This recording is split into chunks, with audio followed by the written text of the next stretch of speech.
ছাত্রলীগের যেই পরিণতি করছিলাম তার চেয়ে ভয়াবহ পরিণতি আমরা তোমাদের করব। বাংলাদেশের বিভিন্ন ক্যাম্পাসগুলোতে এবং শিক্ষার্থীদের নির্বাচিত প্রতিনিধির উপর দফায় দফায় হামলা করেছে। গতকাল আমরা দেখতে পেয়েছি জগন্নাথ বিশ্ববিদ্যালয় কেন্দ্রীয় ছাত্র সংসদের ভিপিজেএস সহ নির্বাচিত প্রতিনিধির উপর ওই দলের অছাত্র সন্ত্রাসীরা বর্বরোচিত কায়দায় হামলা করেছে। হামলার পরে যখন এই শিক্ষার্থীরা চিকিৎসার জন্য হাসপাতালে যাচ্ছিল, সেই হাসপাতালেও কাপুরুষের মতো এই সন্ত্রাসীরা হামলা করেছে। আমরা দেখতে পাই পৃথিবীর ইতিহাসে তিনটা গ্রুপ হাসপাতালে কাপুরুষতা হামলা করেছে। একটা হচ্ছে ইসরায়েল, 2 নম্বর হচ্ছে ছাত্রলীগ, 3 নম্বর হচ্ছে এই সন্ত্রাসী ছাত্র দল। আমরা দেখেছি 15 জুলাই ঢাকা বিশ্ববিদ্যালয়ে এই ছাত্রলীগের সন্ত্রাসীরা আমাদের ভাই বোনদেরকে মেরে রক্তাক্ত করেছিল।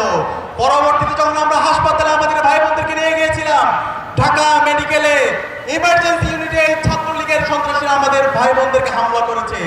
এর প্রেক্ষিতে 17 জুলাই ঢাকা বিশ্ববিদ্যালয়ের প্রতিটি হল থেকে এই ছাত্রলীগের সন্ত্রাসীদেরকে বের করে দেওয়ার পরে মাধ্যমে বাংলাদেশের প্রতিটি ক্যাম্পাসকে আমরা মুক্ত করেছিলাম।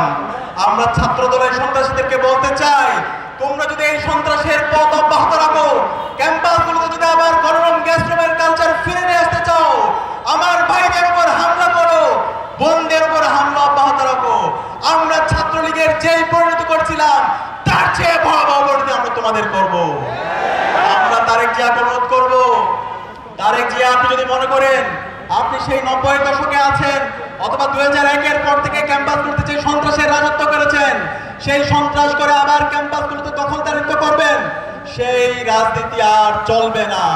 আমরা বেঁচে থাকতে আবু সাঈদের উত্তরসূরিরা, শহীদ আলী রায়হানের উত্তরসূরিরা বেঁচে থাকতে ক্যাম্পাসগুলোতে আর এই গণরম গ্যাসরুম সন্ত্রাসের রাজনীতি আমরা ফিরতে দেব না ইনশাআল্লাহ।